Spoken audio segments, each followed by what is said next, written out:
How smart are today's doctors? Not very smart.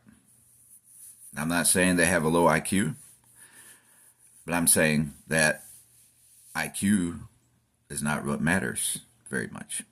It does to a degree. It does for that field. It matters for various fields, but you can be smart IQ wise and have zero wisdom. And most of our doctors, I'm not going to say it's not all doctors, I want to preface, but I would lean towards saying most doctors don't have very much wisdom, and a lot of doctors have zero wisdom. All right.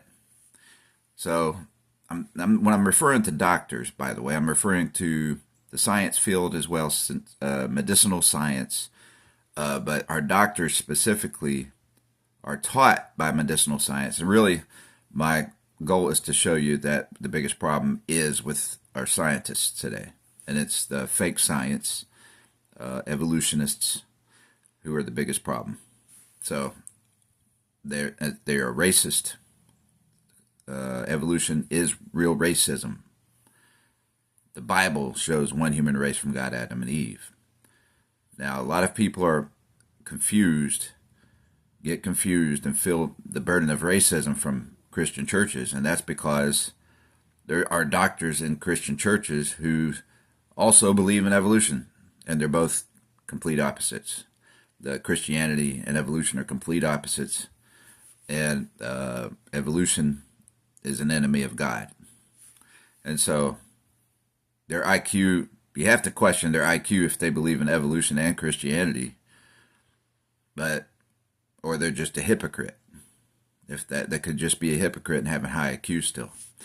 But if they're pretending to be Christian. So it's about wisdom, though. I didn't want this to be long, but actually, when I started talking, I came up with more points, and then forgot some other ones that I wanted to condense this down to. But I guess this will just be an intro to the subject, and I'll try to keep it short. I'm not going to explain it very much. So today's doctors are bound to the teachings mostly of evolution, which has no love your neighbor in it. It has no God. It says we are from different races, and that's the original theory would say one race is more advanced than others. And so that brings me to another point. It's where white supremacy comes from, believing that one race is more advanced or further along in the evolutionary cycle. That's where white supremacy came from. It's where KKK came from. And they outlawed God's natural plant medicines back in 1915. They're the ones who pushed for that influence. After Abraham Lincoln allowed the Democrats to continue to be involved, that were in leadership and politics, they created the KKK. Evolution was already being explored, even in the 1860s, I think. But it was after they really took off using that as a tool somehow to play with medicine. I don't know I can't tell you how it developed exactly, but it did start developing back then mostly, but not by 1915 or so, in the 19 teens, they were always trying to press prohibition, and you had coca leaf tea. You had the cocaine was actually in Coca-Cola before that, and they banned it. And this is not a promotion of cocaine, but it's the biggest example of that they made natural herbs. Like coca leaf is not dangerous as a tea. It's not so dangerous. I don't know how much it can take your mind away from God and meditation if you have 2 leaves in a tea with the natural properties of any appetite suppressors like most herbs have, and probably a natural downer in it, just like tea that has green tea has theanine, and chocolate has theobromine to counteract caffeine. So one of the things where I say they don't have wisdom. They promote doctors today, most of them that I've seen, not all of them, won't admit that coffee is not good for you. They won't admit that tea is not good for you. They're always pushing and saying it's good for you. but then they get in on demonizing other medicines, and they don't realize. A lot of them won't realize or won't talk on the subject, and they think that they're like gods and that you're not allowed to think on it and you can't think for yourself. You can't figure this stuff out for yourself. And you're the lab rat. I mean, and there's nothing, by the way, we should be lab rats, in my view. And I mean, how else do you think the rat can tell me what's going on with these medicines? But for dangerous stuff, a rat should be. But we are lab rats, in a sense. We get to go to the store and try the Tylenol, and we get to go to the store and try aspirin, and we get to go to the store and try ibuprofen, but we also get to read up on it. You might not know that ibuprofen eats through your stomach without studying it. You take it on an empty stomach a lot, and you're going to find out pretty quick. But but some people will do that, and they're not conscientious enough to realize, okay, I have this pain, I've been taking ibuprofen. They won't connect the dots. So because of that, doctors want to have all this power and control over things. So it's, but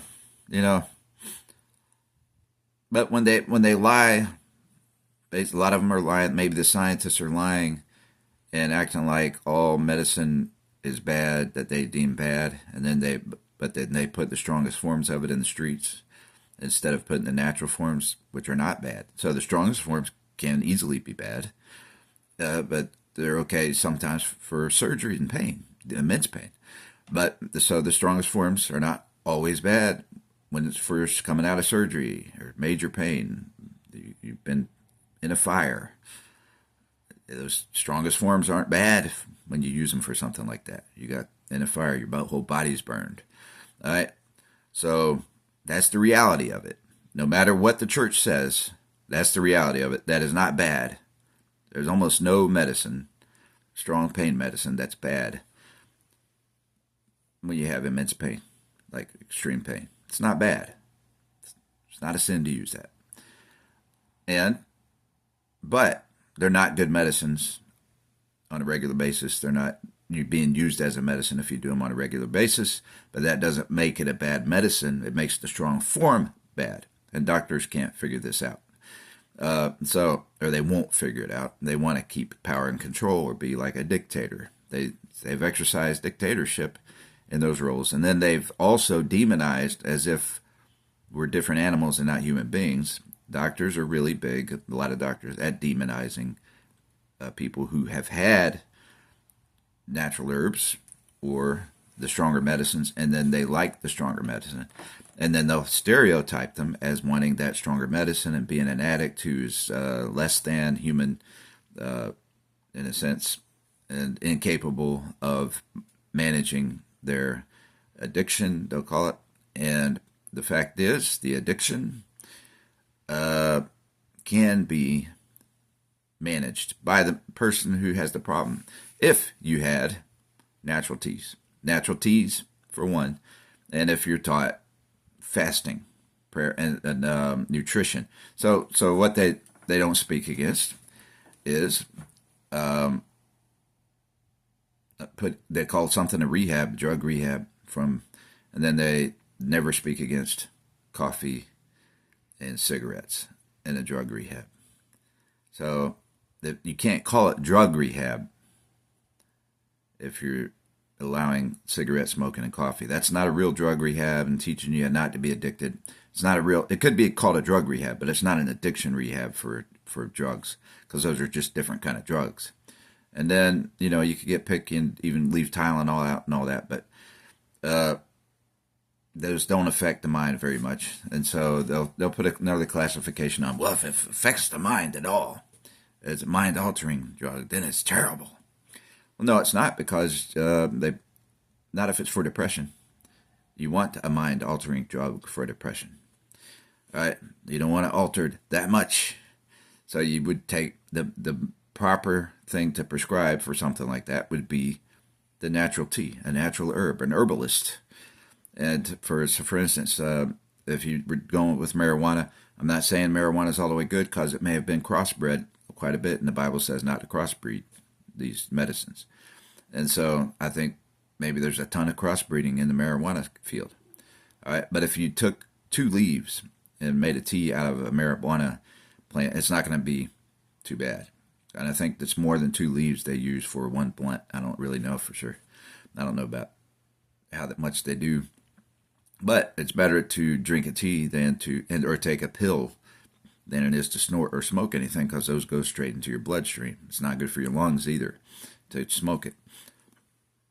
It's not good for the inside of your nose to snort it. So the trick is, like, for instance, you have caffeine pills. Imagine snorting that or smoking it, and it goes straight into your bloodstream, because you made legal forms illegal, so you don't have caffeine pills. And that's what they do with cocaine. There is no cocaine pill, which would be much safer. I'm just saying, I'm not saying it's a good choice. I'm for abstinence and all. I'm into nutrition, but for people who are pre-exposed and have relapses, for instance, we shouldn't have to give them the death sentence and not allow there to be a pill, for instance, because a pill absorbs very slowly, it lasts longer, comes off very small, so you're not getting this big rush and you're taking your head out of the planet into another world. And you don't have to be paranoid. If it's legal, if it's illegal, you have to be paranoid.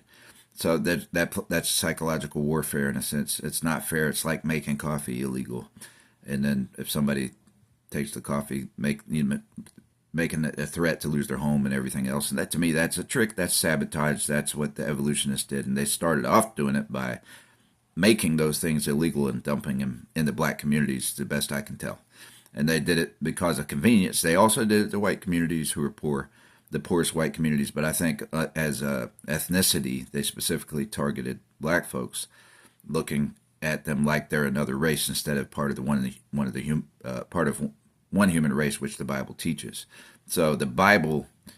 So what's happened in politics, though, and a lot of scientists have not contested, and it's scientists who should contest, and not just scientists, but biblical people who know history and see the love of God for all our fellow humans. So, but they have not contested because they buy into evolution. That the fact that I forgot part of my point anyway, but the fact that we're all one human race, that the fact that we're not separate races, but we're one human race. And DNA shows it from the best. I think I've heard it even from Charlie Kirk. DNA, in one of his videos, DNA shows that we're the same. Black and white people are the same. The only difference is the melanin. And so I think there's a perversion about melanin and acting like that's a superior thing. And I'll point that out, by the way. There's black evolutionists, more black evolutionists who are black supremacists than there are white evolutionists who buy directly into white supremacy, although that's hidden because mostly the Democrats have the white supremacists who believe in evolution. All right? And so some of them maybe believe now because of basketball and track and field, where it seems that black folks are better athletes in those areas. They think that the black race might be the superior black, and they call it race. I don't believe it's a race separate from the human race. We're all one race. But they believe that ethnicity, race in their mind, is superior because of athletics. That's not easy for me to believe that any ethnicity is superior to another in athletics overall. I think it's cultural. I think there's more black people involved in those sports as part of the thing. And I do believe that because of breeding, when slavery and stuff, and cultures they have tall people marry tall people, strong people marry strong people on purpose. Sometimes people do that because that's what they're attracted to, but they've had people do it on purpose more often to create stronger children, faster children, all that kind of stuff. That's happened more in black cultures than in white cultures. And now there are some white cultures that have done it too, apparently, because we got I'm white, so I'll say that we have the tallest person in the world as the white. I won't call it a white ethnicity because ethnicity came about by language. So I'm still getting used to. I'm not used to speaking on this and then tying in all these subjects together. But so the fact that doctors make a big deal out of a lot of times well, this medicine is more in the psychiatric field, maybe on this. Well, everybody reacts differently to a medicine. Well, that can be true, but there are common denominators and more common denominators than anything else in human beings. We're all human beings, right?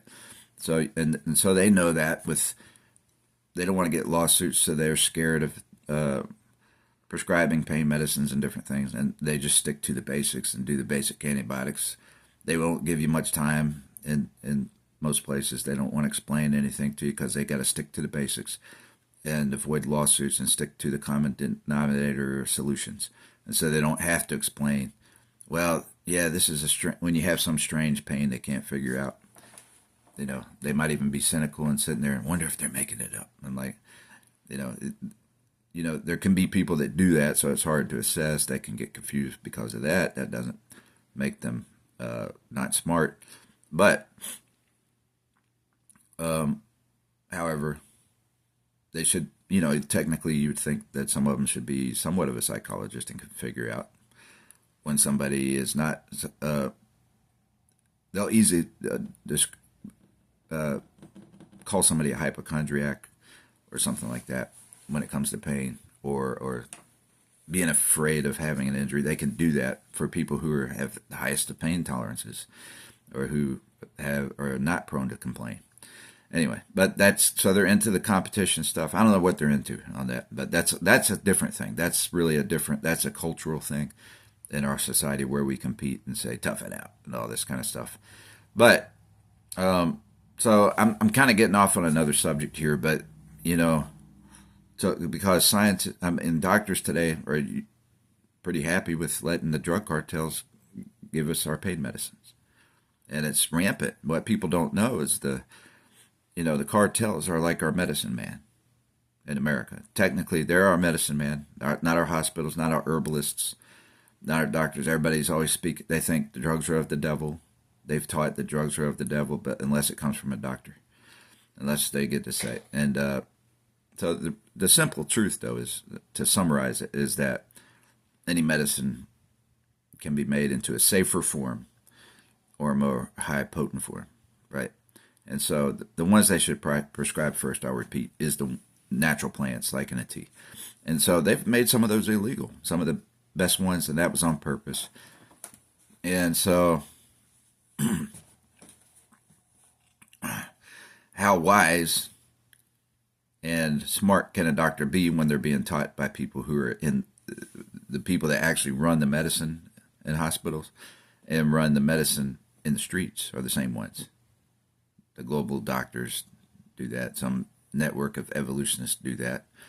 That our media won't let us speak about it. They won't let you talk about. They won't let Christians be involved in science. Christian doctors, the Christian scientists, they contest them. They've kept them out of that business, and they blocked.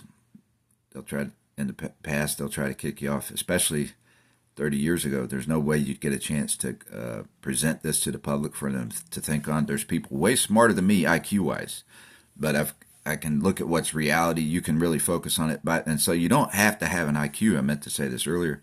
You don't have to have an IQ to be smart. A high IQ to be smart. See, I forgot that word because I don't have a high IQ. But you can see things and learn things and look at reality for a long time and study it a long time. You can be a slow learner. In other words, if you have a low IQ, you might be a slow learner, and then you may learn it and then not remember your points. And that's kind of me. I won't say I have a low IQ, but I'm a slow learner of memorization wise. And then I can learn, but I always come up with stuff that everybody else missed. I mean, it's happened over and over again. So for me, why do I come up with stuff that people missed and then they can't deny it? Like I brought out the fact that evolution is real racism. All right? It's the biggest form of racism, and all the people calling people racist believe in evolution. Calling Christians who believe in one human race. So that's completely backwards. How does evolutionists and the Democrat Party call a Christian who believes in one human race racist? Now, they usually can't get around it. They don't try to get away with that if you call it out. But there are a lot of Christian people who don't know this stuff and think it's no big deal And they still get their advice from evolutionists who make it seem like no big deal. He doesn't know what he's talking about and all this. But it's a huge deal. It's the biggest of deals. It's the biggest. They're my enemy, right? So what's a real enemy? I see everybody as my neighbor, but they're an ideological enemy, a theological enemy of mine, because I believe in Jesus God. I believe in loving my neighbors, and they don't. And they'll claim that's hate speech if I say evolution is racist, or if I say that they're my enemies because they oppose. And so, what can they tell me about hate when they don't believe we're even neighbors? They don't even believe we're neighbors. Human neighbors. Doesn't even exist. They don't have a God telling them to love their neighbor. They don't believe in the God of forgiveness, even if they say they do. And they're pushing evolution. They don't believe in the God of forgiveness, the God with all power who forgave all people. They don't truly believe in that.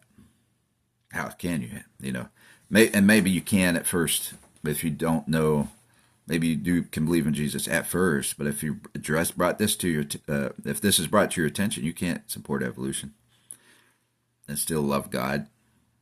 You can't do that. But you can be not realize that you haven't paid attention, never been addressed on to this subject, never had it addressed directly to you. You could probably believe in Jesus and then fall for the trick and the lie, and not realize, just haven't realized that there's a contradiction that just hasn't crossed your mind, and you just think it's science and it's part of science and all this, and it's not part of science. Right now, they'll say he doesn't know what he's talking about. I'm allowed to project that. You challenge it.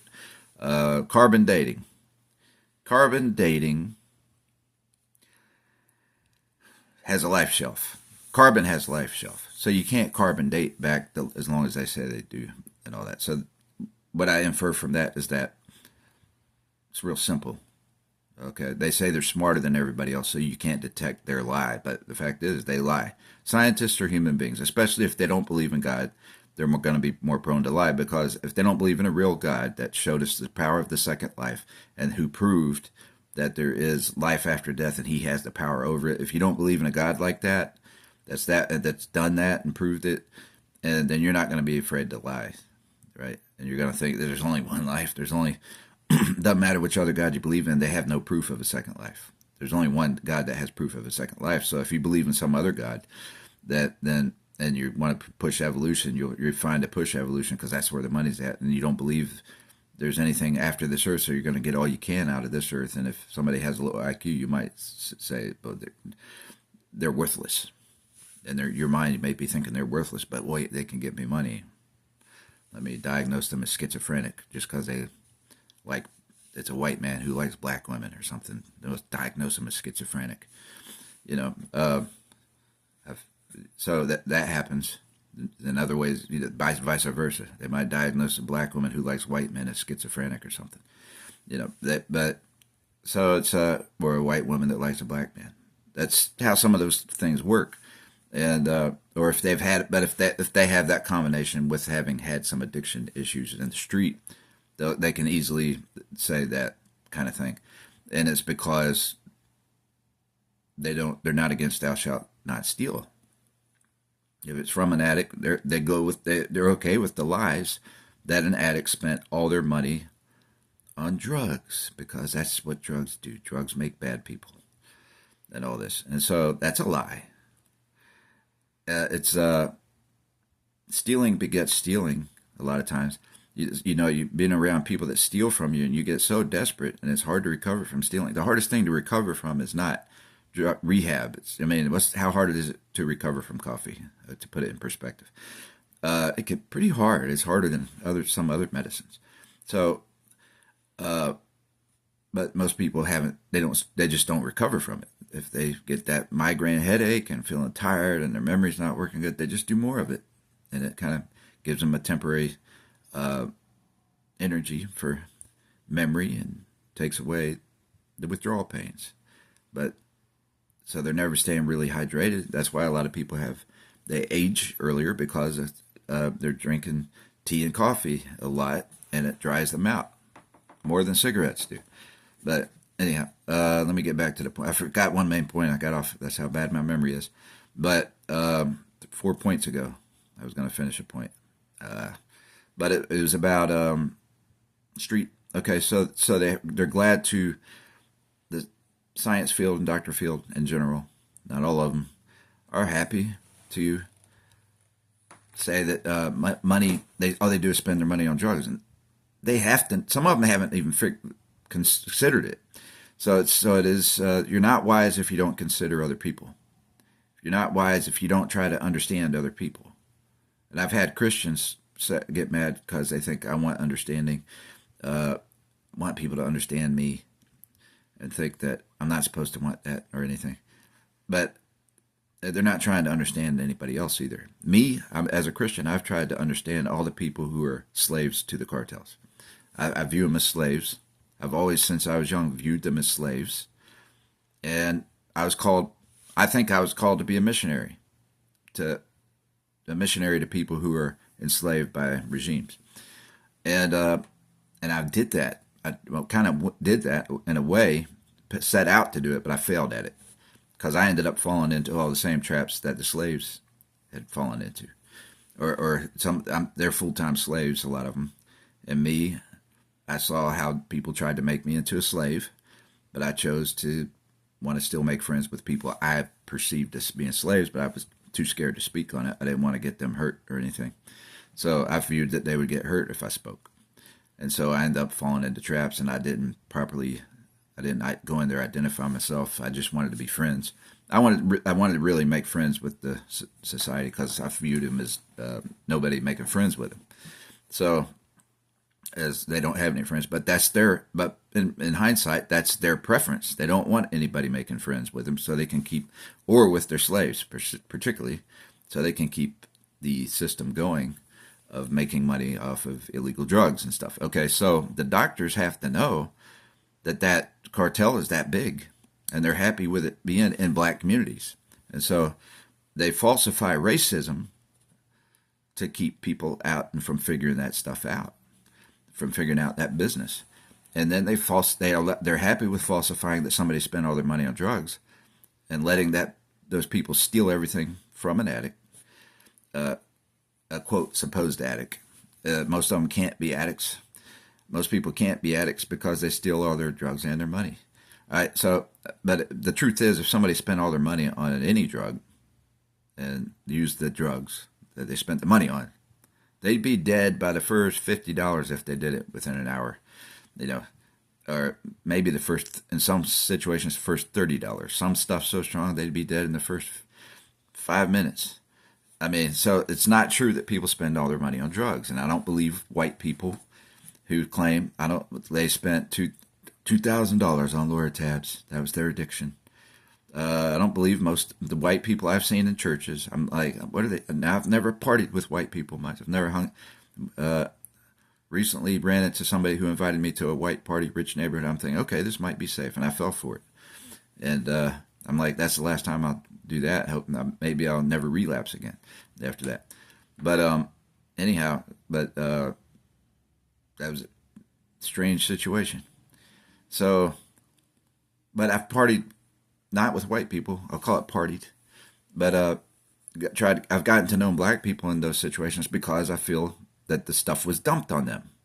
On whites, if it's a white crowd, then I feel like they've gone out on their own and started this on their own. It wasn't imposed on them as much, right?